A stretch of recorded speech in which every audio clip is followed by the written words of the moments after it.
Hello, everybody. What's up? Okay, I finished Being a Dick, episode 11. I'm gonna go ahead and start off by giving my props to Pink Cake. I did like a lot of aspects of this episode. I liked the soundtrack. The soundtrack was nice. I liked the visuals. I did like the cutscene at the start of the party. I like that. That was really nice. It made me smile. So I gotta give it to him. I usually don't like his animations. I usually think that they're usually pointless. But for this episode, I didn't see any animations that I thought was like, oh, why did he do that? Why did he spend time making that animation? So I felt like he did a really good job with that. The music got stuck in my head, so I really did like the music that he used this episode, the Christmas music. He did reuse a few songs from the Halloween update, but why not? Especially if he paid for it. I'd probably do the same thing. A lot of the episode was very beautiful, and I feel like this episode had its purpose, regardless if people liked it or not, regardless if people thought that it was kind of like, it didn't really live up to the hype. I will be giving my rating at the end of this review, right? So it makes sense why I gave it the rating that I gave it, instead of just giving the rating and then it's just kind of like, oh, whoa, why did you give it that? So at the start of the episode, now I was annoyed because I had to start from episode 10. Now that very much annoyed me. Like, I imagine having to go through all those free roam events, going and finding these people, finding that person, doing this, doing that, doing the ping pong ball thing again. Yes, I had to do that again from the beginning. So all my paths, I had to start at episode 10. I didn't like it, but oh well. I moved on. I did it. So at the start of episode 11, it starts with Jill's sister Lana with her boyfriend Jonathan. She's saying that she's bored with the normal stuff that she does, like weed and alcohol. She wants something different. She wants something more. Jonathan's not really understanding why she wants more. Can't she just do weed? Can't she just do this? She's like, I don't want to do that anymore. I want something more exciting. So she's like, don't you have a plug? Can't you give me some coke? And I'm like, oh no, not coke. So I have a plug. At first, it was just kind of like, and he was like, oh yeah, I do. Yeah, I do have a plug. So he calls them. He's like, let's go. They get in the car. They drive over there. Sitting down is Buddy and Rox. Now, Rox is Quinn's father. If people didn't remember that, yes, Rox is Quinn's father. Rox gave them the drugs, and Jonathan ends up giving the drugs to Lana, because it wasn't for him, it was for her. But we noticed that she didn't do it then. She did it later on.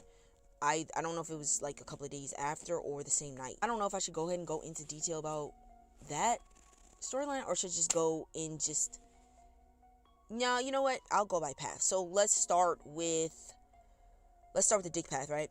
We cut to Quinn. She was sitting down, about to eat some ice cream, obviously waiting for Rona. Rona calls Quinn. She's like, I feel like I'm getting followed. Yeah, but I did that thing, though. After that, Rona gets kidnapped, and she's screaming on the phone. Quinn's like, what the hell? She goes out there to look for her. She finds her phone, and she clues that, okay, I probably know who did this. So she goes back to her place. She's shook up, but she gets herself together, and she goes to Buddy's apartment, and she's like, where's Rona? What's going on? He tells her to sit down, but first, before that, he tells her to take her jacket off. She takes the jacket off. She had a knife. He's like, oh, what is that gonna do? That wasn't for you. I always carry it. She sits down. She's like, where's Rona? He explains that he attacked Rona. He pulled her piercings out, and he's like, I know what you did. I know that you were selling on the side, making your own money. That's not what we do. I didn't tell you to do that. So you're gonna give me all the money, and you're gonna sell it to me. Quinn's like, okay, but I still want to see Rona. He's like, I dropped her off at her hotel room with her mother. So Quinn leaves. Vinny snickering. Vinny snitched on her. She alluded to that. After that, she goes to Rona's place. Her mom opens the door. She asks her where's Rona at. She's like, she's in the room. She's not in good shape. We can't see Rona, but we can allude that she's not in a good best way. When Quinn sees her, she's like, oh my gosh, he did this. Yeah, he messed her face up, beat her up. Rona's like, I don't want anything to do with you. You were supposed to protect me. but you didn't, and this is over. Rona punches Quinn. She leaves. She goes back, and she is about to pack up and leave. But before she does that, we learn more about her father, and they are they're little guys, and they fight the big guys, and they get away, but they're always fighting. So she decides to stay and deal with the situation, which is the Quinn thing to do. I was like, oh my god, there's no way she's about to leave, but she didn't. But another caveat: before Quinn was about to go see Buddy, she actually called the MC when he was dealing with the Maya situation. Now, the MC didn't answer because obviously he was dealing with that, so he couldn't. But I was really curious to know if he did call, if she would have went there with the MC would have been involved, then it definitely would have put Vinny on MC's radar with how close he probably is to Quinn. He probably was like, this is very interesting. So it probably was the best bet for that to not happen. After that, she decides to stay. She gives him the money, and he's like, oh, that it was the best bet for you to not skip town. Quinn stays. And obviously she's formulating a plan in her mind to get rid of Buddy and to deal with Vinny. The episode starts where you are going back to Bella's place after you get the stuff from Maya's father regarding Maya's school files. And what we learn is Maya signed a contract with her father, but her father has a contract with the bank, which means the father pays the bank, and after Maya is done with school, she pays him back in small increments, however the hell she decides to want to do that. So they were like, no, you didn't. He didn't put a loan out in your name, and you didn't sign for a loan. You signed into a contract with your father. So that's actually really good, better than the bank anyway, because regardless, it's not like he's gonna make her do that. She would just have to pay regardless. So let's say they got into an argument, she would still have to pay him because she did sign the contract.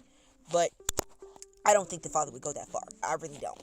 So they're saying that you could have two options. You could either tell her, why don't you just rip it up? It's binding, so it's like more risky thing to do to rip it. But then the other option is to say, go ahead and get the loan before you confront your father.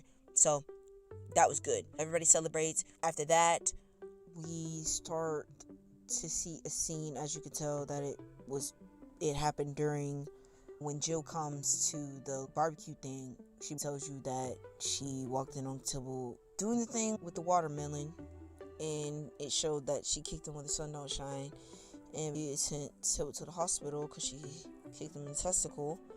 But they did say that he would be able to have kids one day, so he is very lucky for that. After that, we visit MC's father for the holidays.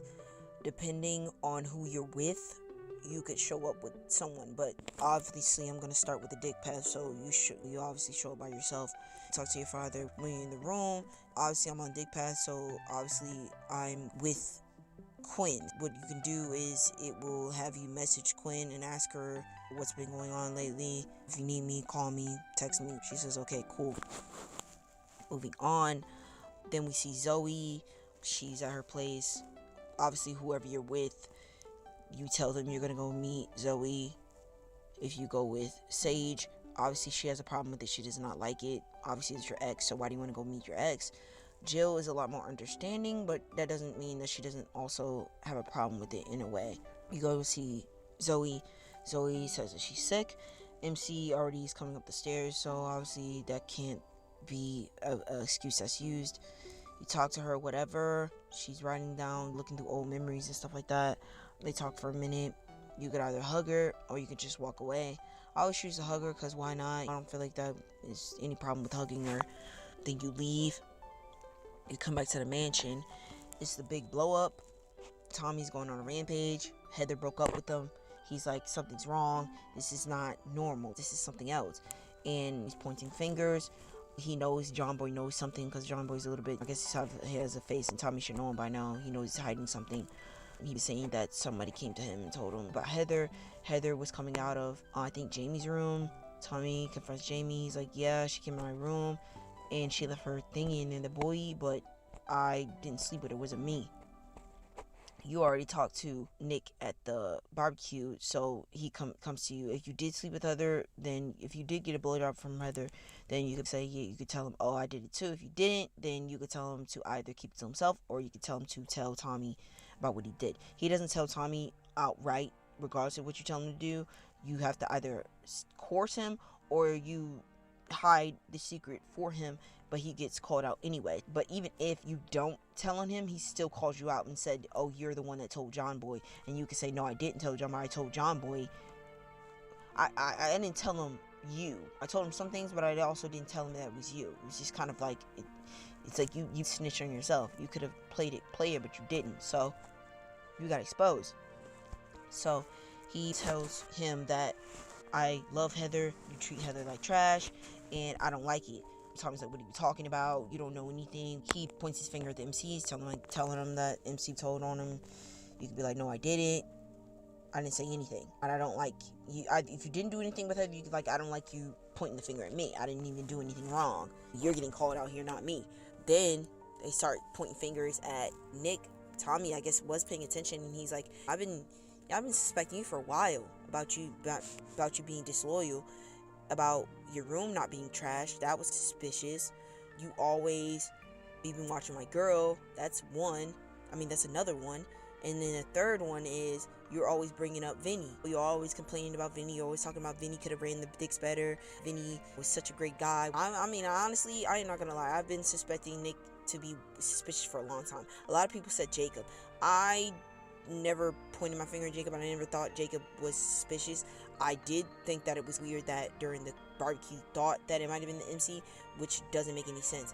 And also, he gets called out about the laptop. Now, it comes out that everybody was at a certain place during the party, and Nick was already in the library where the computer was found. I think they said the computer was found in there, and then the MC could be like, I found Nick was in there. And then Nick said, yeah, I did have the laptop, but I didn't send the pictures of Kathy. Now, if that's the truth, I don't know. I really don't. I actually don't believe that he's did it now. I think Mortimer, whatever his name is, I think he's the one that did that. That is fucked up, but I do think that he's the one that did it. I just feel like Nick had beef with some of the dicks, and he kept that to himself instead of coming out and saying that he didn't like it. And he snitched on Tommy, talking about he was using some of the money from the vault to feed his drug habit. Now, I don't know if that was true. I feel like he said he knew about it. That's up to Tommy, whatever the hell he did with the money. But he did know. It wasn't like Tommy, he was like, Tommy didn't go in there and take it, like, without me knowing about it. I knew he took the money. So that kind of blew up in his face that he was calling out everybody else. And Nick said that all the dicks were jealous of the MC because of his long size. And he was like, oh, you guys didn't like that he was bossing people around during when they were doing the furniture thing and getting the dicks back in order.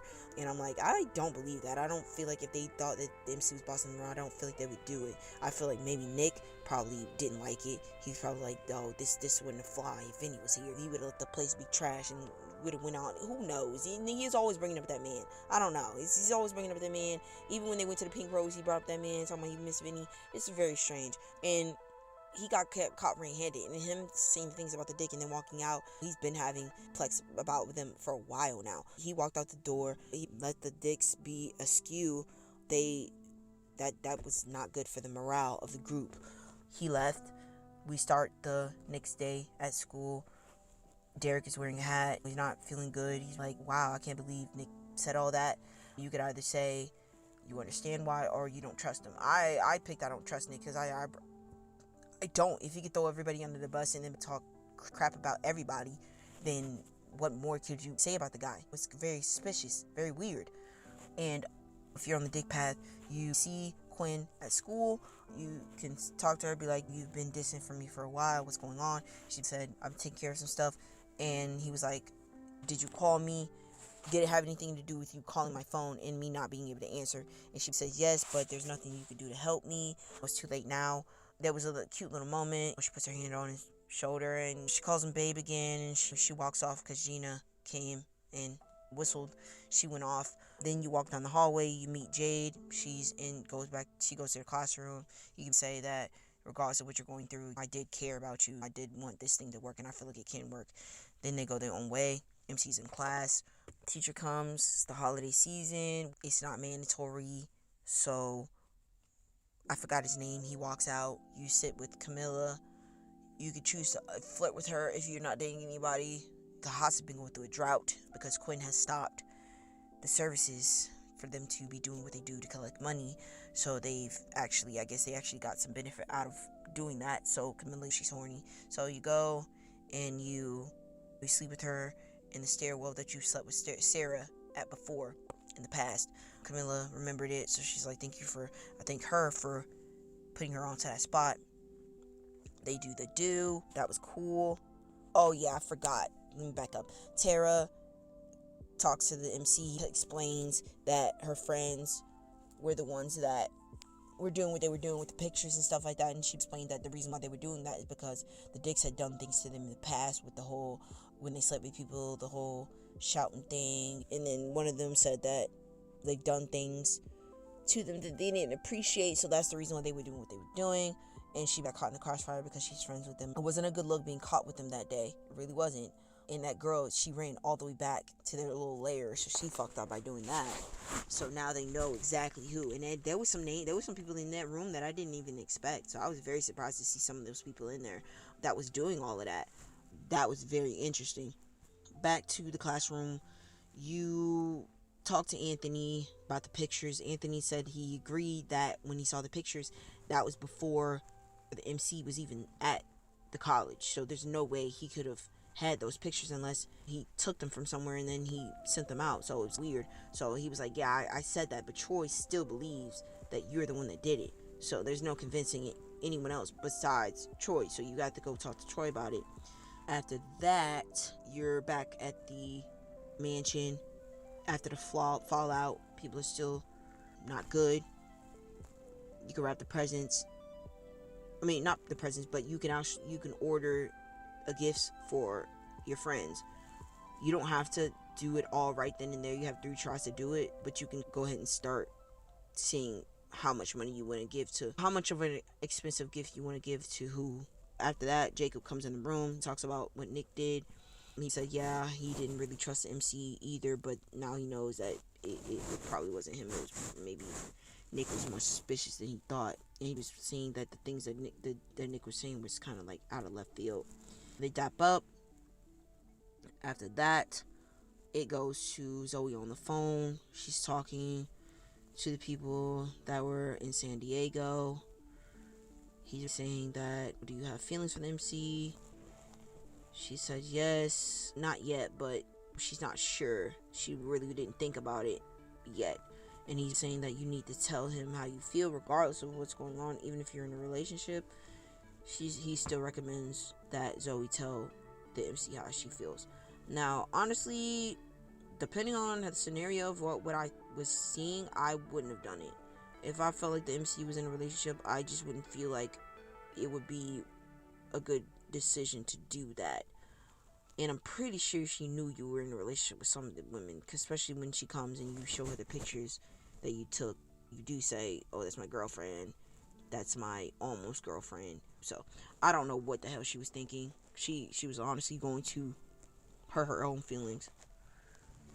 Then after that, you go to the library. You see a little cameo of Quinn in the background.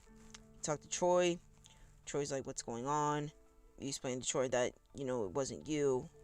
Then he gets agitated because he's like, oh my god, if it wasn't you that did it, then who the hell is it? That means it's not just you that I have to target. I have to figure out who actually did this. So he gets mad.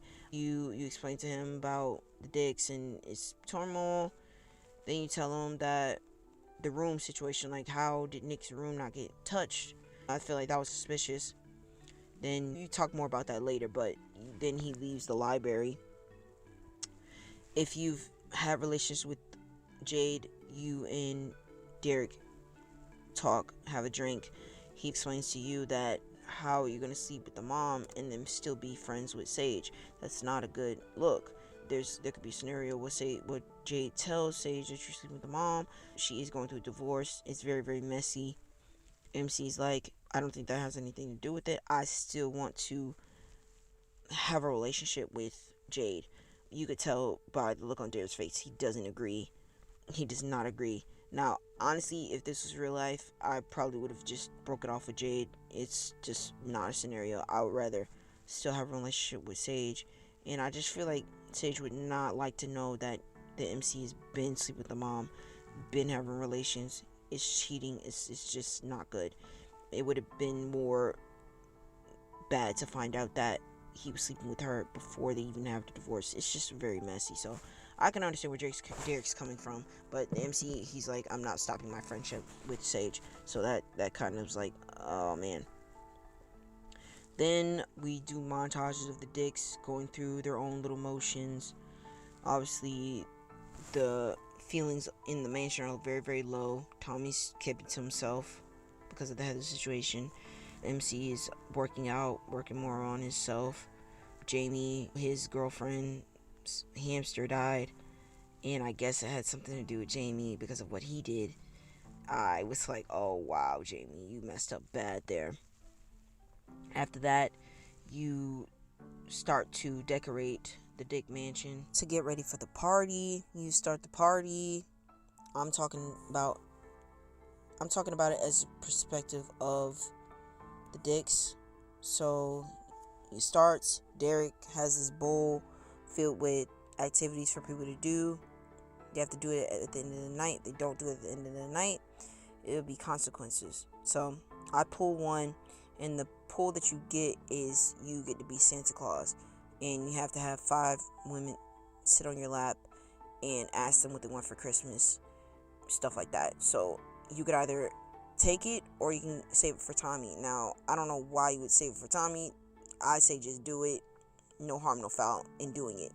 There's no problem with, even if you're with someone, there's ways to do it to where you don't get cheater points. Now, he has actually incorporated cheating points for this episode, and it makes sense because there is a lot of temptation, so it makes sense for him to do that. You go around, you talk to people, you even see Quinn there talking to Lily, explaining the situation. Quinn does not want to tell Lily what's been going on with Rona. Even after she gets threatened, she does not tell Lily what's going on. She says, just give me some time, but please don't go and buy from Vinny. She's like, okay, you need to fix this problem because I'm going to tell my girls, because I don't want anything to happen. In the way he showed up at the Pink Rose, he did not look good. It looked like he got beat up and cut on his face. So I'm not going through that. So Quinn's like, I don't need a week. I just need a couple of days. I'm gonna deal with the situation. She's like, enjoy the party. It's chill.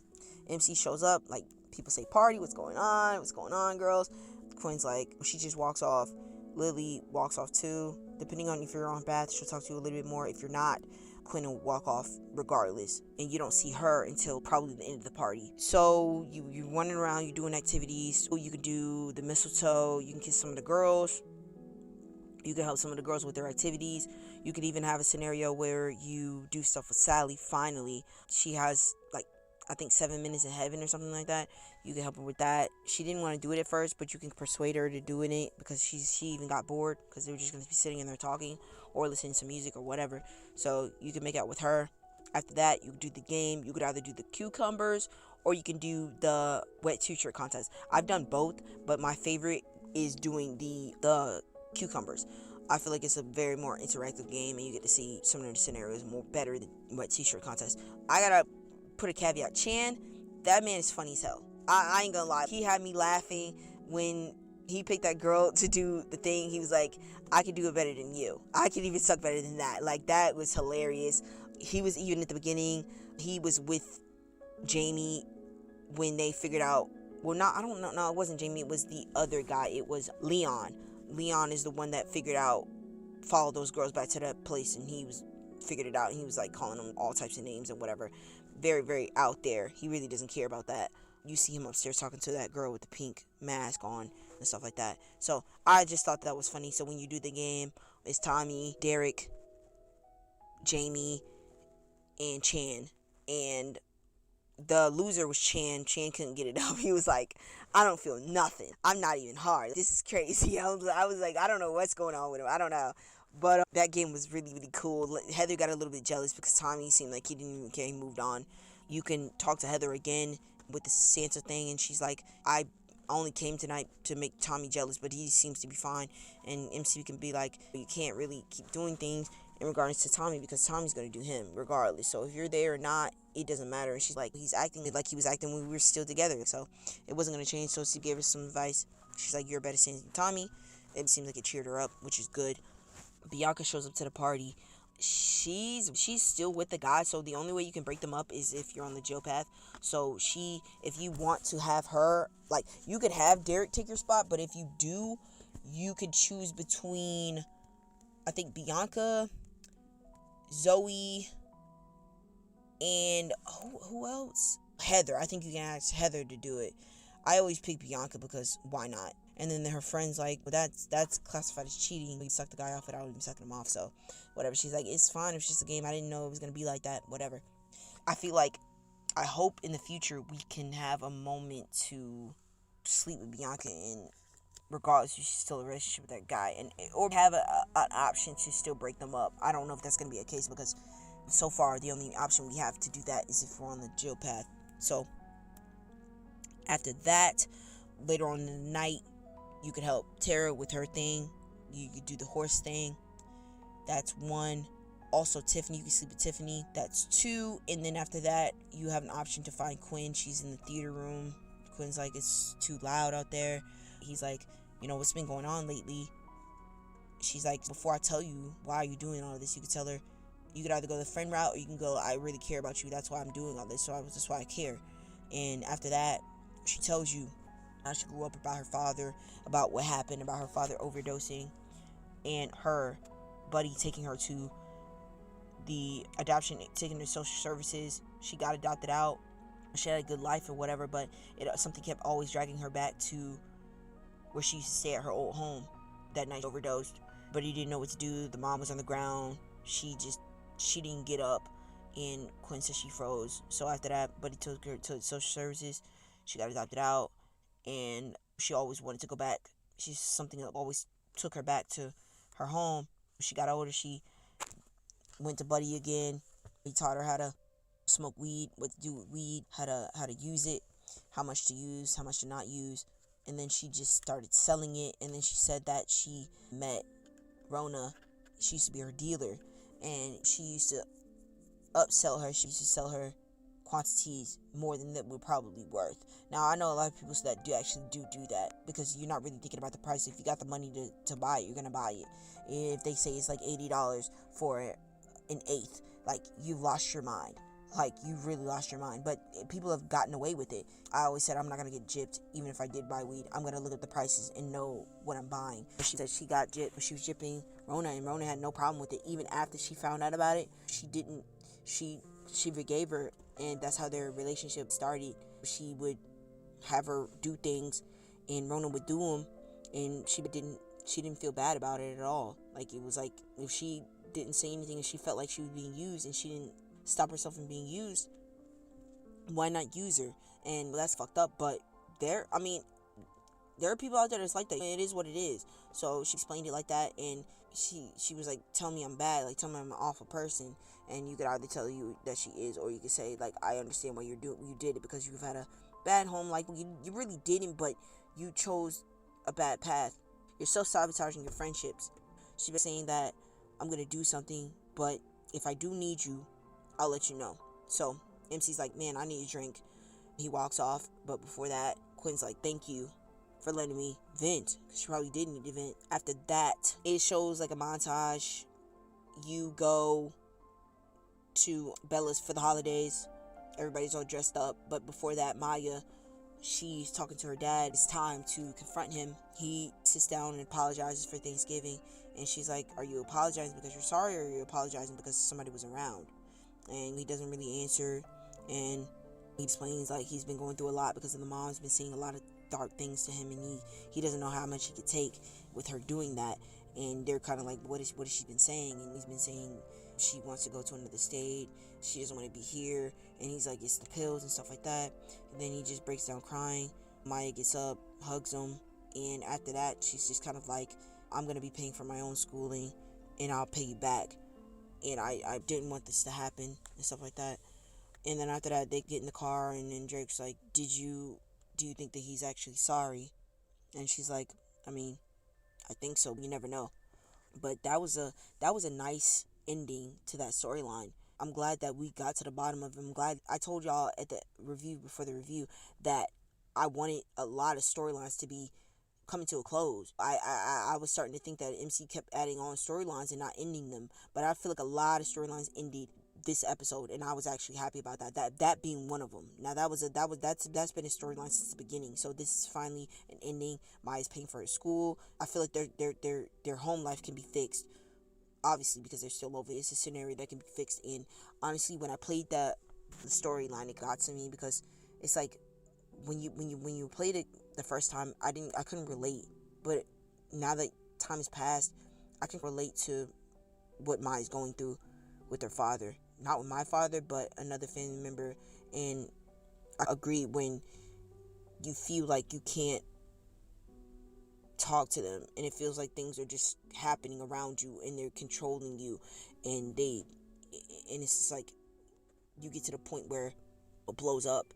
And I've got to that point, but it's still not it's not a scenario it's not a situation you want to be in. Everybody wants to have a good home life, but it's not always everybody's reality. So I agree. I really related to that storyline, and I'm glad that it came to a close, and I'm glad that it was able to be fixed with Maya saying that she's gonna pay for her schooling herself. So I really like that. After that, they showed up to the Christmas party. You could bring the gifts that you bought for your friends with you. Derek has his sword. He wants to cut the champagne, wine, whatever it is, with it. He goes to do it. He does it. He falls on the table. Before that, there is a cutscene where Quinn is talking to her father, saying, I understand what you mean, but now I gotta take a playbook out of the Rat's book. And that meant that she was calling the police to snitch on Buddy. And hopefully Vinny was there. She probably was. I feel like she was watching them before she called. There's no reason why she would call and they're not over there and things aren't active. So she snitched, because I feel like she thought that was the only way that she was going to be able to get out of it. I thought she was going to take more drastic measures and actually try to kill the man.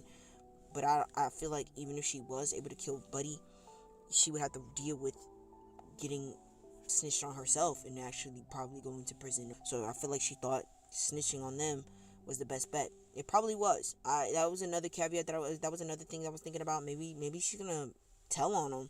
Hopefully Vinny was added to that too. That's like killing two birds with one stone. If Buddy's out of the picture, Vinny's just gonna be just as worse. So that's what she did. Jumping back, Derek cuts his finger off. He falls on the table. It seems like he's about to pass out.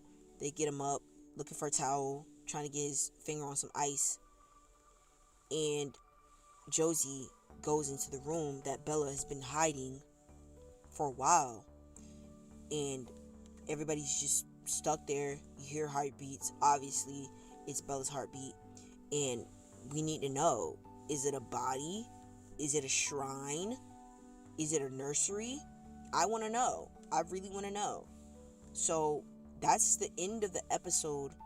Minus paths for the Dik route, which a lot of people play. That's the end. And I was fulfilled. I was fulfilled for this episode. There was a lot of things that were solved. I forgot to mention before you go to the holiday thing, we finally figure out who has been sending the Diks, the jocks. I don't know. He said another frat. I don't know any other frat that's been getting the letters, but we finally figure out who's been sending them. The nerds. In Mortimer, he has been sending the Diks and the jocks pictures from their past to get them to fight. But even if he's not trying to just have them fighting, he's trying to end the frats so they can be the only frat on the campus. And it's been working. He sent even more pictures to the jocks because the jocks have been cool. Chad's back, woo, so he sent him. Now Chad knows that it's not the MC, but now he doesn't know who else it is. Now I thought Mortimer was cool-ish with the Diks, but we don't know what history that they've had since the MCs come. And he even especially said that he cannot have Chad and the MC becoming close, because I feel like he thinks that that would be not a good thing. I feel like they would be able to try to probably figure it out who it is. If they're both getting pictures, the Dicks and the Jocks, why would it be either the two? I don't even know if the Jocks know that the Dicks have also got pictures. They just know that they've been getting them sent. We don't know the new stuff that they've gotten pictures wise. I know that Anthony got something, I think, pertaining to Ashley and Derek. I don't know what it said, but that's what we know.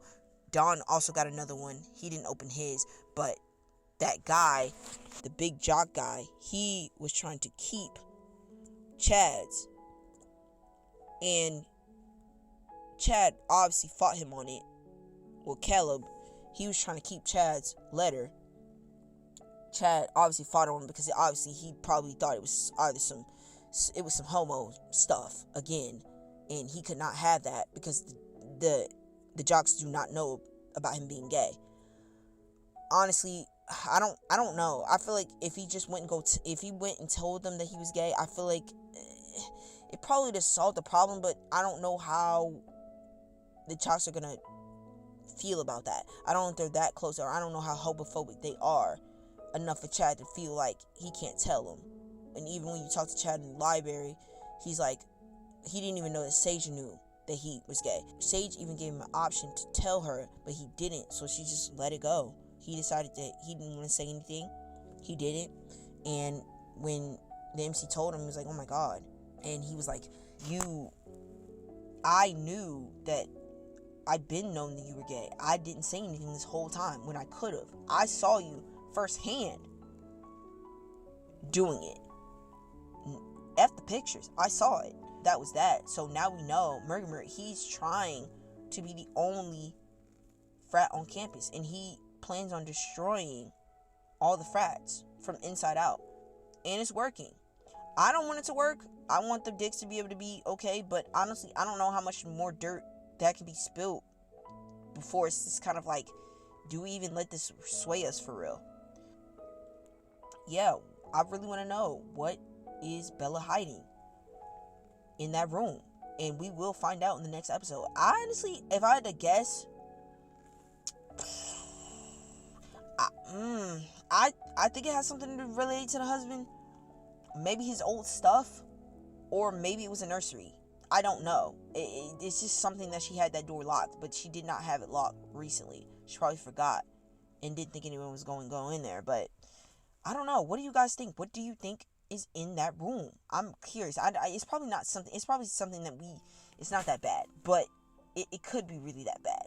But I don't think they would do that, because if it was that bad, I feel like a lot of people probably wouldn't do that bad unless it was like, oh wow, this can't come back. But now we do know that Isabella does miss her husband.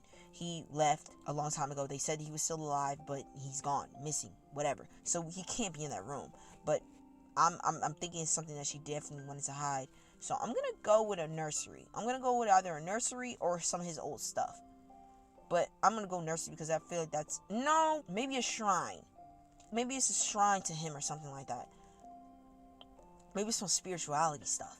Who knows? Something that you just don't want nobody to just walk in and see. But I wonder, does Jill know what's in that room? I don't know. I really don't. So that's it for the Dik Path. Now we're going to move on to the individual paths. Now, I'm going to probably go through them.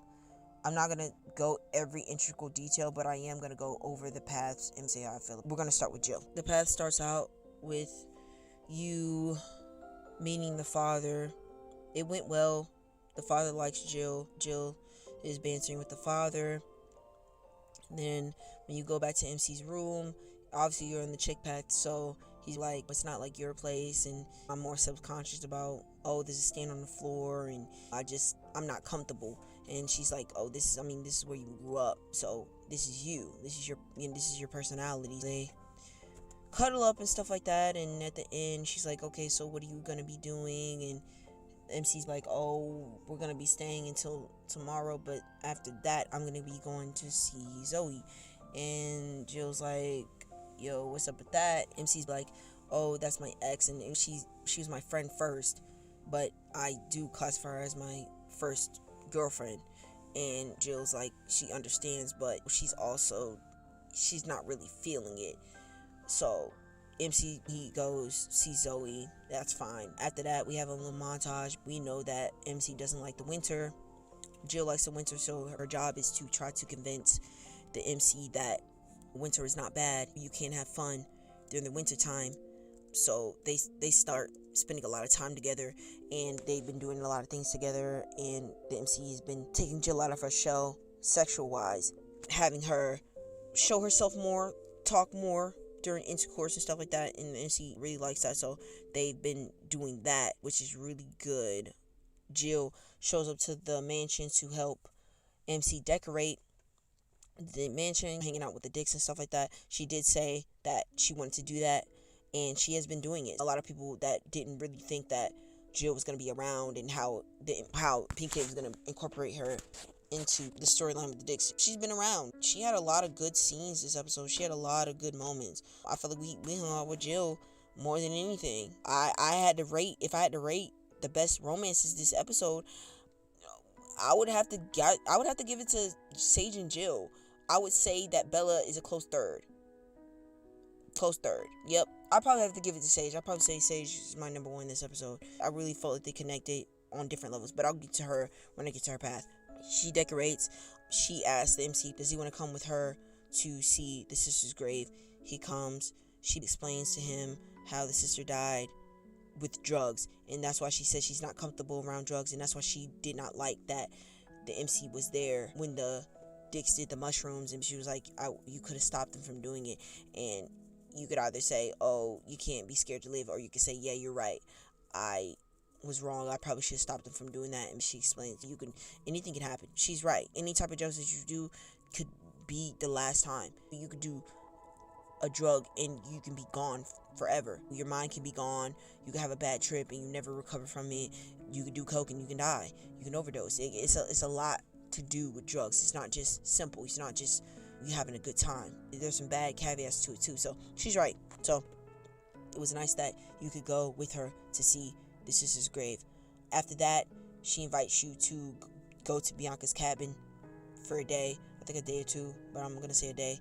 Bianca, she's laying it on thick. I'm telling you, very thick. There was situations where I was just kind of like, Jill didn't seem nice, especially with the foot thing. I was like, the way she's sitting, you can already see her underwear. So I was just kind of like, so you could do it. I know that if you're on Bella's path, she did not like you to do that. She does not want you to do that. But if you're on Jill's path, she didn't mind it. There was moments where you were bonding with Bianca, and it didn't seem that she minded. Even when she's sitting on you and she knows that you're naked, Jill doesn't do anything. You can literally do it with Bianca, and Jill will be none the wiser. But we'll bring that up later. So in the night, Jill's talking to Bianca about when they're in the hot tub. They explain that Bianca and Jill have had kissing moments, and after they're back in the cabin, Jill talks to Bianca, and she says that me and Isabella have kissed and hugged in a sexual manner before. Now that was something that we need to know. I felt like that scene when they was in the bed, and it was very awkward, and then that's when Jill comes out and you can kiss her and do your little thing. But I always thought the scene was weird, very weird, and you can tell that Isabella knocks the picture of her and her husband off the table. So now we know that they've had moments where it was very sexual, but she said it was more of a comfort thing instead of a sexual thing. That's interesting. I did not know that from Jill, but apparently she can get there. She can be very adventurous, but apparently Isabella is awkward about it. She doesn't really like to talk about it anymore. So that was a time. They don't do it anymore, but I'm pretty sure if you can persuade them, they probably would. After that, he throws a party. Jill does not want to show up. You can even text her. She's like, yeah, I'm not. I already told you I'm not doing it. I'm not showing up in my underwear. Figured that. After that, you go to the mall with Jill to clothes shop. The MC tells her that he can pick up gifts from there. She's like, are you going to get me one? Wait, she was like, you don't have to get me anything. You could say, are you going to get me anything? You could also say, I am because I want to. Or you could say, I'm not going to get you anything. After that, they go to the clothing boutique. Jill tries on an outfit that she sees hanging up on the dolls. The MC's like, that's normally what you wear, just in a different color. But what you can do is you can go and pick from 3 outfits for Jill to try on. I always pick the third option with the black, with the jeans, with the rips. I feel like that looks the best on her. I don't know. I'm telling you, when she did that turnaround thing and she went into the changing room, I was like, oh, yeah. See, that's exactly what I'm talking about right there. You come in, you kiss on her, she actually decides to let you go farther. I was very surprised about that. I thought it was going to be a situation where she ends it right there. That's enough. But she actually lets you do your thing. You do your thing. She's like, I actually liked it. It was very adventurous. That's nice. I feel like there's going to be more adventurous moments with Jill in the future. After that, that's pretty much it. There's no other moments that happen with Jill. You go to the Christmas party, and that's pretty much it. Derek does the thing with the finger, and you go into the room. So I'm pretty sure Jill's path is going to continue on to the next episode. And I really did like her path. There was a lot of scenes that we saw learned more about her personality, and we learned about more about her sister. And she's going to be doing that thing with that Jonathan guy, starting the fundraiser. It's probably going to be a situation where we can help her. And we're also going to be doing the recital. If you've done the recital with her in the past, you have an option to be invited to do it again. And if you're on Jill's path, I feel like that's going to be even better. If you're not and you did it, that's cool. He still invites you to do it. You'll probably either have a solo or you'll do it again with Jill, but that's going to be another moment we can spend time with her. So I did like Jill's path, and I had fun with it. I would definitely rate it probably a 10 out of 10. There was a lot of moments that I liked. So yeah, if you're a Jill fan, you ate down this episode. You got exactly what you wanted from it. You could also show up to Bella's house to spend even more time with her, even if she doesn't show up to the mansion. So I liked it. We're gonna be moving on to let's move on to Maya and Josy. Let's do Maya and Josy. Okay, so now we're gonna get into Maya and Josy's path. Now, I was very disappointed with Maya and Josy's path this episode. I was very disappointed. I don't know what's going on with them. They're both going through things. I understand we just ended the Maya storyline with the father and stuff like that with the loan situation, but at the same time, Josy was going through stuff. She had things that she was going through as regards to her not knowing who the hell she really is, and not knowing about a hobby, not knowing about wanting to be different, not wanting to be basic because of what the guy said at the party. It really got to her. She's been down in separating herself from Maya. Maya's been doing her thing, and I was just kind of like, okay, we spent more time with Josy this episode, but it's just kind of like, okay, that's cool and all that, but not saying I didn't want to spend time with Maya either. I guess he did that because a lot of people said that we don't really know much about Josy, and I said the same thing. I did say that too, but at the same time, I know what Josy's going through because she feels like she's on the back burner in the relationship, which she kind of is, because like I said, we spent a lot more time with Maya. So to me, I wasn't really sure about Josy, so I ain't gonna lie, I was really disappointed by this episode with them path-wise. I was just kind of like, I thought, I know the only preview we really got was the threesome scene, which I was like, okay, yeah, I was excited for that, but as regarding to other scenes, I just kind of wanted more. And it's just like we didn't really get any solo scene with Maya. And I know we've had a lot of solo scenes in episode 10. I know you can invite her. You can either pick between Maya going over there to Josy or Maya. But it's just kind of like, I don't know, man. I was very disappointed by this path. So it starts off with you going over there to Josy's dorm room and you seeing what she's been up to lately with that blog. And she explains like this is gonna be something that she's gonna be doing to find herself. MC's like, okay, that's good. I thought it was something else, like that you were separating yourself. And she's like, oh, you're the first one to know about it. I haven't even told Maya about it. You're the first to know. MC has the option of helping take pictures with Josy. You help her take pictures. Josy's mother calls. You meet her through the phone. She is a fashion designer. After that, you have a moment to talk to Josy about your feelings. You can tell Josy that you love her, or you can keep it to yourself. I decided to tell her because I wanted to see what she says. She says, I don't know what to say. Probably because she doesn't feel like, I don't know, I guess she's not really feeling the love, or she doesn't really know how she actually feels either. But I wonder if you can get her to tell you that she loves you. I don't know. I really don't. I would have to go browse the Reddit, but I looked to see if there was a scene, but I don't think she's gonna tell. I really don't think that she tells you. I'll have to go and play around to see if I feel like maybe if you spend all possible moments that you can with Josy, maybe then she'll tell you. Because I would have thought she would have said it, because even if you're on other paths, when Maya and Josy talk in the hallway at Isabella's place, she tells Maya that she still has a crush on MC. Every time she sees him, she still has a crush on him.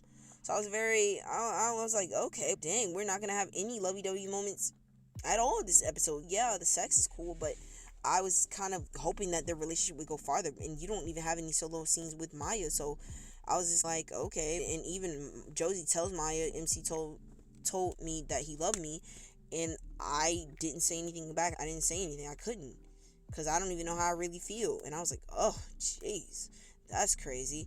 But it's understandable, because they've not talked about their feelings for each other besides him saying that. So to her, it could have came out of left field. But she probably didn't even expect that. She says she didn't feel it. Moving on, after that, moves on to a scene where Maya and Josy try to cheer MC up about the father telling him that he's in a threesome, and the father not really understanding or feeling like it's just a recipe for disaster, which could be true. To hear your own father tell you that, especially when you love him, probably hurt. So he's been separating himself from them too. So they do the little threesome scene. We learned that Josy bought the sex toys from Amethyst, which was hilarious as hell to know. I was thinking she bought them online, but she actually didn't. That's why she probably said she got a deal for all that stuff for $200 plus the outfits. Now the outfits were hot, not gonna lie. The scene was hot, I'm not gonna lie. It was hot, but I still felt like the scene just suffered. After that, you continue with the dare. You give the dare to Josy to do the vibrator in class. You do the vibrator. You can continue or you can stop. When she says she's done, she stops, she's done. After that, the party scene, you see them talking, and every scene is, if you're with someone, they ask, like, why are you not at the party? And they're like, oh, I'm used to it, I don't want to do it anymore, I don't want to do that particular activity, or I just want to hang out with the girls. Maya and Josy was like, yeah, I know, what Josy says, I've already done the naked, I'm not doing that again, and they know, like, what's going on. I guess technically they trust the MC, or they would have went there, whatever. But Josy's like, should I be worried? But no, not really. MC decides to show up to the party. You can play Pong with Bella. You can make her lose the top. I always win. I always make her lose the top. I haven't done the thong scene. I probably should see it to see what it would be. But I feel I'm too competitive. I don't like to lose. So I can never lose on purpose to see the scene. But I always just end up winning. After that, Maya and Josy go off. She explains her situation to Maya about her feeling like she's out left field, not knowing about the abuse situation. She's like, why you didn't tell me? I didn't know. Honestly, I mean, the MC didn't know either. So it wasn't like it'd been so long she said anything. We literally came back and said it. But she still feels like she's out the loop about a lot of things. And then Maya's like, what are you talking about? We all, I feel like the MC communicates, and she's like, I'm not just talking about him. I'm talking about us. And I mean, they haven't been communicating for a while, but you gotta understand how they all got together. You cheated on Maya with MC, and the MC, that Maya cheated on Josy with the MC also, and then they found out, and then I feel like it's been off since then, but they continued, and I feel like they never really talked about, even in any day they did, because they did, when you are in the library before the library gets fixed up, you could choose to stay with them, and it's just like, I feel like they got past it, but nah, I don't feel like they got past it for real. So that ends that path, and I'm gonna be honest, that was the lowest tier path this episode. I was not impressed at all, not impressed. But now we're gonna move on to let's do Isabella last. So let's move on to Sage. Okay, let's talk about my favorite path this episode, Sage. Now, where it starts with Sage is you go meet the father. They hit it off really well. Sage goes back to the bedroom. They're getting ready for bed. Then Sage is like, what are you going to be doing tomorrow after this? And she says that he's going to spend a lot of time with Sage. And then after that, he's going to go see Zoe. And I think Sage knows who Zoe is. And Sage is like, you mean your ex that you did things with, that went farther than a friendship. And then MC's like, she was my friend first, but yeah, I do classify her as my ex. Sage did not like that. She laid down, ignored the MC, and it cuts to Sage and Jill getting their nails done. And Sage tells Jill that everything went well at first until MC brought up Zoe, and she's like, she should be below what we had going on, but since she's the ex, it's just like she doesn't understand what's going on. Like, she's not saying she doesn't trust the MC, she's saying she doesn't trust Zoe, which is, it's warranted. It's a warranted response, because Zoe she was going through trying to figure out what she wanted from the MC too. But at the same time, it's not like the MC didn't tell Zoe before that he was dating someone. So if we gotta say who's wrong, I'm gonna go and say Zoe's wrong. Because even if, there's no way that he thought that, even when he met her, visited her, whatever, that she still had feelings like that even after. So it's just kind of like out of left field. Sage is like, I bite my nails, nervous, whatever, but never did I know that the skills that MC taught me fighting, I would have to use it on Zoe. You know what I'm saying? Jill's like, no, don't resort to violence. So it goes on to the next day. You can call Sage, and she's like, why are we doing this on the phone? But she was like, never mind, actually I want to do it on the phone, so if you say anything I don't like, I can hang up on you. And he's explaining, like, it wasn't like that. I went over there to talk to her, but it wasn't like that. I just wanted to see where our relationship could go since she's been back, because I haven't even really been able to talk to her like that.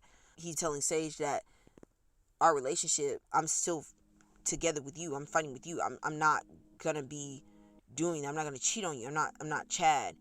And I think Sage had to think for a minute, like, you know what, yeah, this is my situation, but you gotta understand how I feel when I just got out of a situation where somebody was cheating on me, not even with a woman, with a man. So I feel like I had to fight. It was like they both had to sit and think, like, oh my god, like, I was wrong, but also I was wrong. But she was like, I'm gonna come over, hug you. So Sage came over, gave him a hug, they made up, and I feel like that was very, very mature of Sage. I didn't know how quick they were gonna be able to make up from what happened, but I feel like that was a very cute moment. And then it pivots to Sage even giving you Chad's number when you go to the library.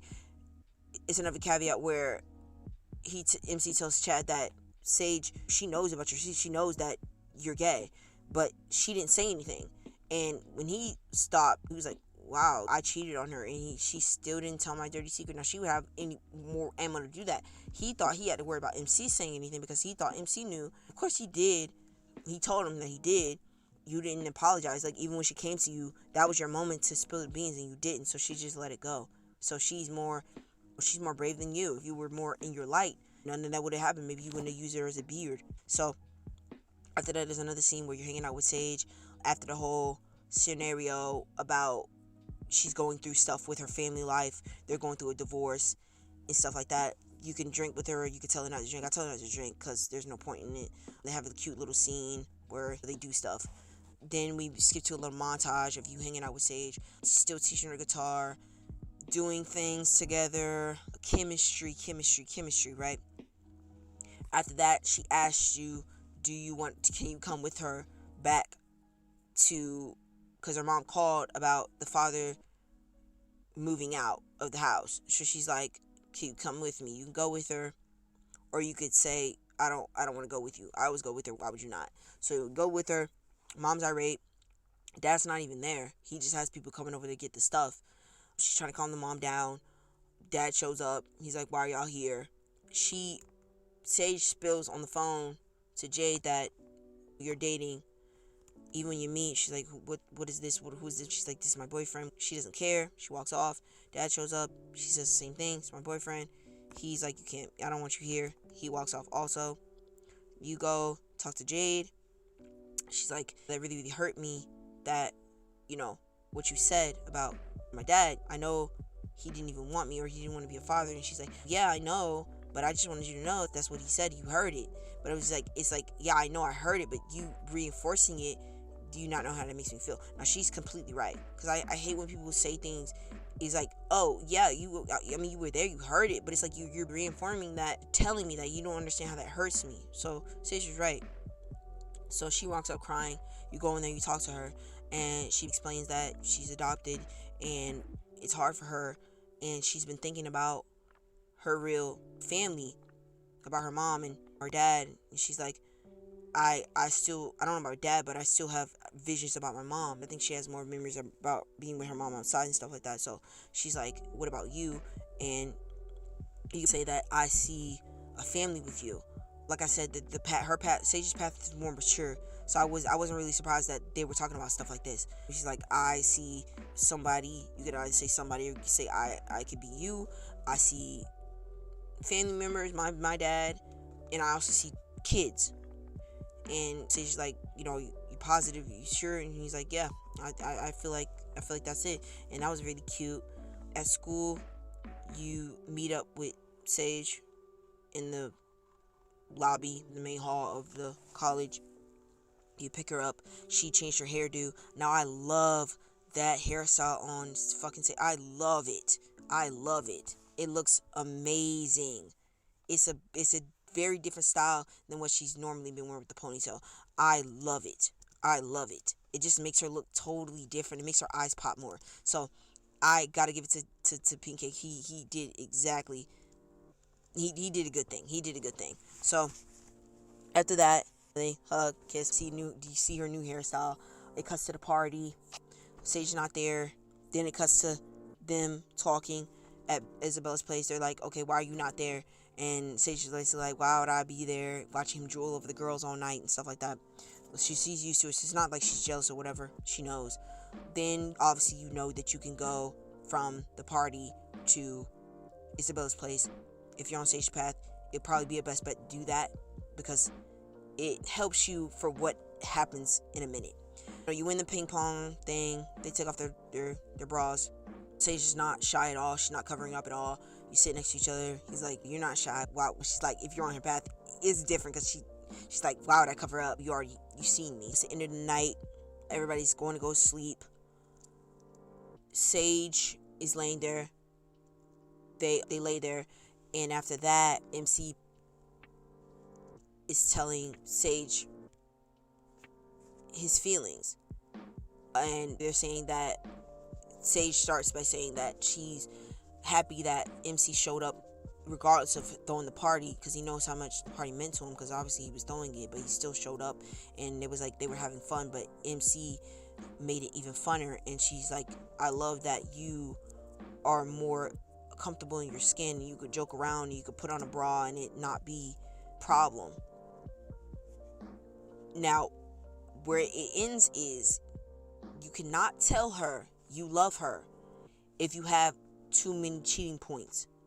If you have, I don't know how many cheating points you don't have to be able to tell her, but if you have 0 cheating points, you can tell Sage you love her, and she tells you she loves you also.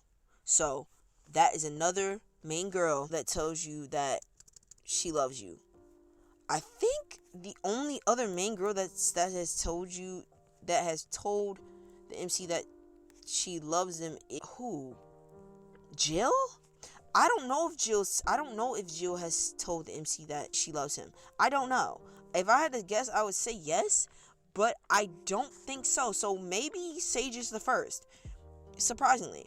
Not really, because she obviously is older than probably everybody, but I was actually surprised that it happened, and I loved it. It made sense, and it was very, very beautiful. They're already talking about family and kids and stuff, so why not?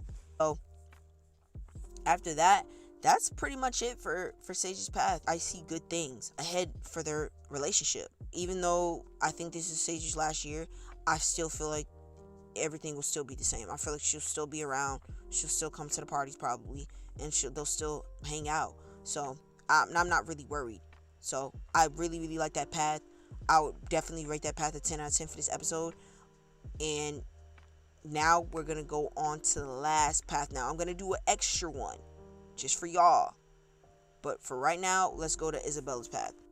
Okay, so we're gonna be starting with my third favorite path this episode, Isabella. Now it starts with Isabella talking to Jill in the kitchen about the MC. Jill's like, okay, so since you guys been doing all of this, like, do you love him? Do you love him? Isabella's like, it's too early to tell. Josy is sneaking and listening to their conversation. Why? I don't know. I feel like because Josy still has a thing for the MC, so now she knows that it's just like, oh my god, Isabella likes him, so it's probably kind of out for me, maybe. After that, Jill's like, y'all can't really be together. And Isabella's like, the lines are blurred. But then Jill's like, you're becoming a teacher, so that's even more risky than anything else. Then Bella's like, I mean, I know, I haven't told the MC about it because I know that he's gonna flip when he finds out. And Isabella's like, yeah, I mean, it's a big deal. It's kind of mess up your relationship. Josy goes back to the living room after she says she's going to the bathroom. She's like, what's going on? Like, what happened? Josy's like still kind of, I guess, surprised off of what she hears, but you could tell that she's not happy about what she heard. Maya and them come back with the paper. That's good. After that, you spend time with Isabella at her place, hanging up decorations at her place, and explaining that she likes the holidays, but it's not something that no, wait, I messed up. It actually starts where you go to visit your dad, and you tell MC's dad about Isabella. He kind of messed up almost by telling her that she likes wine. He's like, wine at her age? Like, how is she drinking wine? Not saying that she can't, but it's kind of weird. So he did not tell the dad about their age gap in the relationship. I don't think the dad would have took it well. I really don't. Seeing as how he took the Maya and Josy situation, I could tell that he probably wasn't gonna like it. Now, there was two caveats. It could have been like, oh my god, yay, my son's dating an older woman, that's great. Or you could have been like, oh no, that's danger zone, that's not a good thing. So MC decides to keep it to himself and not tell the dad about their relationship. Now, after that, he goes to Isabella's place to help her hang up decorations. Isabella, you can tell that she really likes the holidays, but since what's been going on with her ex-husband, or still husband, she really hasn't been in the holiday spirit. But since their friend group was formed, she's more in the holiday spirit, which is good. They talk about them not being able to be together, but them keeping it under wraps. And she said she didn't tell MC about it because she knew he probably would have flipped out and done something, or got them caught up by his reaction. So she kept it to herself. But they're both saying that they both want to still continue on the relationship no matter what happens. Isabella's saying, if I get caught, I can get fired. If MC gets caught, we don't know if he can get expelled. I don't think so, but I feel like it would not be I feel like it wouldn't be a good thing. And Isabella's saying the reason why it's not allowed is because of the power imbalance. Imagine if Isabella was, when they met the teacher, that is not good. Now, if you want to point the finger at Jade, obviously Jade doesn't give a fuck because she's closer to being able to bend the rules more than Isabella would be. That's where it's kind of like not good. Even before that, they've been trying to spend time together. They've been stealing glances, giving gifts, lunch cards, stuff like that. She was like, I don't want to ruin our relationship by telling you, because I felt like I didn't want to let it go. Because if I would have told you, you might have been like, oh yeah, I don't really see the point in being in this relationship. I'm going to end it because it could go bad for both of them. But the MC obviously not a quitter, so he obviously didn't do that. They decided to stay together. That's nice. After that, Isabella invites the MC to go to Bianca's cabin. He goes. Obviously, Bianca's still flirting. You don't flirt. There's less time to flirt. There's only the sock thing and then the automobile thing. Obviously, I don't want to play around with Isabella because I don't think you can pull a wool over her eyes. So I didn't do any of it. I didn't let her flirt with me at all. She tried, didn't succumb to it. So after that, you stay in the bed, you do your thing with Isabella. Cool. Obviously, you go to the party. She's not going to go to the party. She sends the pics to MC. MC shows up to the party. They hang out. They do the bra thing. It's cool. They're dating, so it's like a little bit different. After that, they sleep in a bed together. Josy says, because he was like, I called dibs on a bed. It was kind of awkward. She was like, way to be subtle. Sage, she's looking, but she's like, I don't think she understands yet. She's like, am I missing something? What's up with the bed? Obviously, Josy spills the beans on what's been going on. Isabella invites Jill to the bed. She's like, I know we can do this. It should be no problem. They went to sleep. After that, obviously, it's the holidays. They decided they wanted to do that Christmas lunch together. Obviously, Maya does her thing with her dad. They come to Isabella's place. Everybody shows up. Everybody take off their jackets. They sit at the table. Derek obviously has a little spear thing. He takes it out to pop the cork. He popped the cork, but he also popped off his tip of his finger. He passes out. Everybody's scrambling around. Josy goes to the door, probably to get a towel. And they open up the door to the mystery that Bella has been trying to hide for a long time now. And like I said, it could be 3 things. It could be a body in there, which I highly doubt. It could be a little shrine, or it could be a nursery. Now, I know I said it was probably a nursery. Maybe they were trying for a baby. Maybe she kept all that stuff in there. Maybe she goes in there to reminisce. Or it's a shrine to her husband. That would be... now, shrines... There's multiple reasons to have a shrine. Now, some shrines to people can be perceived as very, very strange. Every time people see it, they get like, what the hell is this? Like, what are you doing? So, my best bet is probably on that. I don't think there's anything else that I could think about. Unless the shrine is to the MC, which I don't believe. But the way she's still kind of hung up on her husband, it's got to be something related to him. And there's a reason why she kept it hidden. I don't know. Like I said, what do you guys think? Now, that's it for Isabella's path. I did enjoy her path. We did get to spend time together regardless of her still being the teacher, ex-librarian. So, now, that's pretty much it for all the main girls, all the main paths. Now, I'm going to also do a play-by-play of Lily. Now, I wasn't really thinking about her, but I did have a save for her for the start of the episode. So I was like, you know what? Let me see what she got to offer now, cause they've been wrapping up, they've been getting close, so why not? So let's go to her now. Now, it starts off with Lily's path at school. Lily sees you talking to Tara. She's like, "What's going on? Do you want me to slap her?" You could be like, "You would do that?" She's like, "Yeah, I would do that." And you'd be like, "Nah, I'm just kind of hung up about the Dik situation." She's like, "Oh, okay, if you want to talk about it, I'm here." They usually don't talk about stuff like that, but she said because of what MC said at when they were doing the barbecue, she's like, well, I feel like we can talk about personal things, because if we didn't, then there wouldn't be much to really talk about. It would just be sex. So that was cool.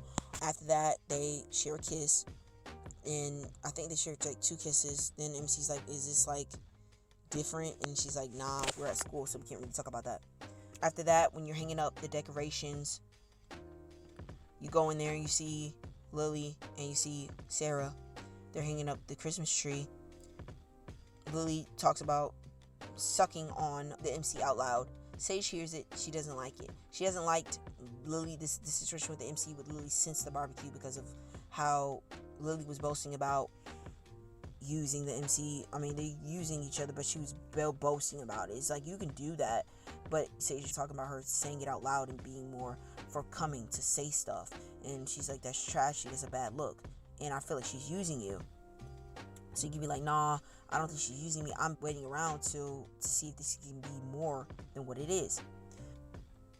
So they say, she's like, so you do know she's using you?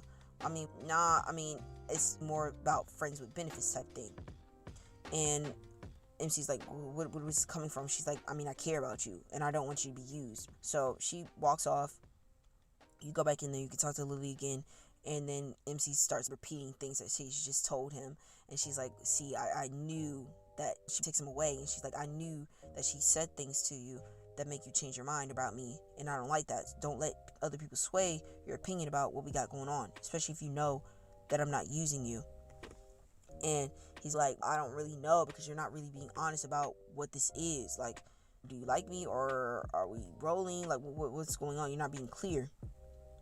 And Lily talks about how she used to be. She didn't used to be how she was now. She used to be a nerd, braces. She used to not have any friends. She used to be bullied. similar to with the MC where he had no friends and he was bullied, detention, all that stuff. So she says like she changed herself one day. She started wearing different clothes. Obviously, probably took the braces out, changed up her hair, and she felt more confident than she used to. So when her parents saw that, it was like, I don't like it. So she's like, and she didn't care, and they only cared about that as long as she went to school. And when she started slacking on school, they was like, look, you can either stay here or and do school, or you can't. So she decided to leave and stay with a friend. And she's like, I'm more comfortable in this skin than I was before, and I don't feel like changing. I did this on purpose. I didn't do it because I felt like I needed to. I did it because I felt comfortable doing it. So she's like, yeah, I might be a little bit more brazen. I might say things that people find uncomfortable, but when you look at me, you might already make your opinions known just from looking at me. You might think I'm a whore. You might think that I'm a bitch or whatever. It is what it is. When you look at anybody, you could think things, but that doesn't mean it. That doesn't make it true. I was like, oh, I can agree. I understand exactly I understand where she's coming from, but it has really nothing to do with that. It has more so to do with, what do you want from me? I feel like that's where I would say, like, I understand that, but she's saying like, I'll cut it down, but I'm not gonna stop doing what I'm not gonna stop saying what I've been saying, because that's me and that's what we got going on. So it cuts to the Christmas party. Lily's there talking to Quinn. Like I said, Quinn walks off after they get done with their situation, and they're like, MC's like, what's up? And Lily's like, why don't you go and play around, play the field? I'm not hung up on you. After MC's like, you don't want to chill, you don't want to hang out, and she's like, nah, I don't. You're being a little bit too clingy right now. So she walks off. You don't talk to her until the end of the night. So at the end of the night, she's sitting on the couch. You talk to the girls that was with the mistletoe. Lily start to be like, you want to do the little shots with the jello shots, whatever, licking up on her body and stuff like that. And you could tell that Lily did not appreciate that. So she whisks the MC away from the girls. Girls are like, what the hell? You take Lily back to your place. She's like, I didn't think I was going to be able to take you away. And they have a no ask policy where if any of them need each other, I guess they can just whisper each other away, no questions asked, no matter what it is. It helps that way. And then Lily's like, you're looking at me a little bit differently. And then MC's like, I'm drunk. That can't be true. But I guess, yeah, he was looking at her a little bit differently. I'm pretty sure they both were, through different eyes. Because like I said, the more you talk about your feelings, the more things start to get blurred. And I understand why Lily didn't want to get close to the MC, because she's thinking that if I'm a stripper, I don't want to have to stop doing that because of the feelings that get involved. That's going to mess up my money. So I understand what she means, not wanting to be close to the MC, but I feel like there's going to be more jealous moments, especially with the other hots. There is other hots that do want to sleep with the MC, have no problem with it, and I feel like she's going to put a stop to that soon. And she's like, no, the only reason I wanted to whisk her away is because I was horny. It wasn't because I was jealous. And they're giving these looks. Now, when you do stuff with Lily, you can either do it hard or you can do it soft. Now, if you do it soft, she keeps telling you to speed up. You tell her no. She's going to be able to do what she needs to do, regardless if it goes fast or slow. I chose to go slow because I wanted to see what she was going to do. They do it. They do the do. She completes. After that, she just gets up at the bed and she just walks out. I guess you're under the impression that she didn't like it. I didn't go back to see what the scene would be if you went fast and you did it the way she wanted you to. I don't know if she would have stayed. I don't know if she still would have got up, because this is like thoughts in her head or something like that. But after that, that's pretty much the last we see of Lily. I see great things. I feel like there's going to be more situation where they're going to be talking about where they want to go with their relationship. But I'm glad that we got to see Lily this episode. I'm glad that he added a little bit of path for her. I am a little bit bummed out that we didn't get more scenes with Quinn. It was more her solving her issues, fixing the situation. So I feel like we will be able to really go farther with Quinn next episode, especially when you sit down and you tell her that you have feelings for her. I really do feel like, especially since at the end there's a card for her sitting down talking about your feelings. So I really do feel like there's going to be more to that. And I hope that there's an ending for us, because if you're able to have Zoe confess her feelings for you and say that she loves you, and whatever the hell you do after that, I hope there's a scenario where we could have an end game with Quinn. We have to. I mean, she's been a part of major storylines for a while now. So I hope that after this we'll be able to really go over that threshold. And I hope that Buddy and Vinny have been dealt with, got locked up, whatever. I don't care. I hope they don't get out. I hope there was a big ass stash in there, so there's no denying it. But I feel like Quinn's gonna stick around just to keep watch to make sure everything's good. But I'm surprised she didn't call the MC to participate. She said that she would before she did anything, but maybe there's another plan that she's wanting to deal with. But honestly, that's pretty much it. That was everything. And if I had to give this episode, I'm gonna give it a 9 out of 10. I'm not gonna give it a 10 out of 10 because I did still feel like there was a little bit something that I was missing with the episode. I feel like because some of the past suffered this episode, I'm more so talking about Maya and Josy.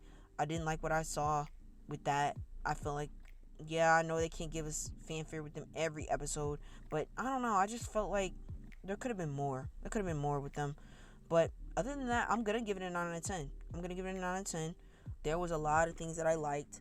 I liked that we were able to solve some scenarios, and I really want to know how they're gonna go with the Dicks and the Jocks. I wonder how Mortimer is going to mess with them. Like, he's been succeeding so far, and if he keeps doing it, I don't know if we're gonna be able to save it. But I feel like if the Jocks and the Dicks come together and like try to figure this shit out, it would have been figured out by now.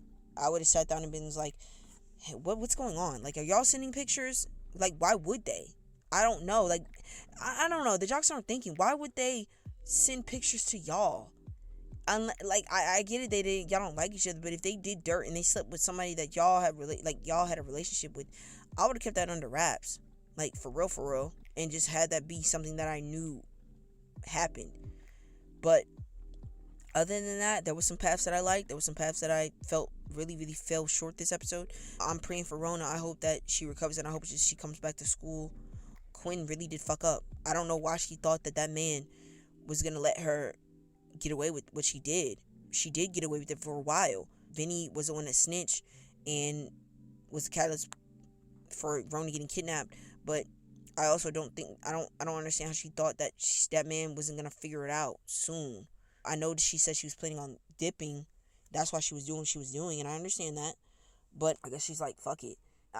She's never gonna get that money back. Honestly, I'll probably be like, fuck it, I'm gonna call the police before I have to give you my money. But I'm pretty sure she has a way to get that back. Maybe she's gonna come up with another get-rich scheme, or maybe she's gonna stick around and actually take college seriously. We never know. But that's the ending of the review. Let me know what you thought about the episode down below. Like, comment, and subscribe. Share.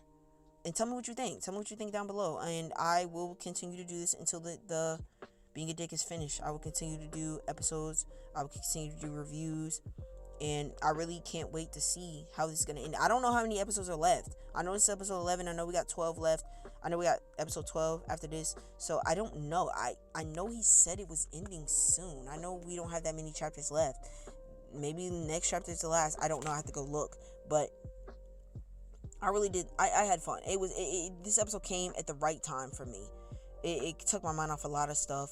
And I know that I'll probably play this episode a couple of times. Dig deep. See if there's anything else I've missed. But tell me what you think. Give me your rating down below. Like I said, that's it. Like, comment, and subscribe. I'll see you guys later. Peace.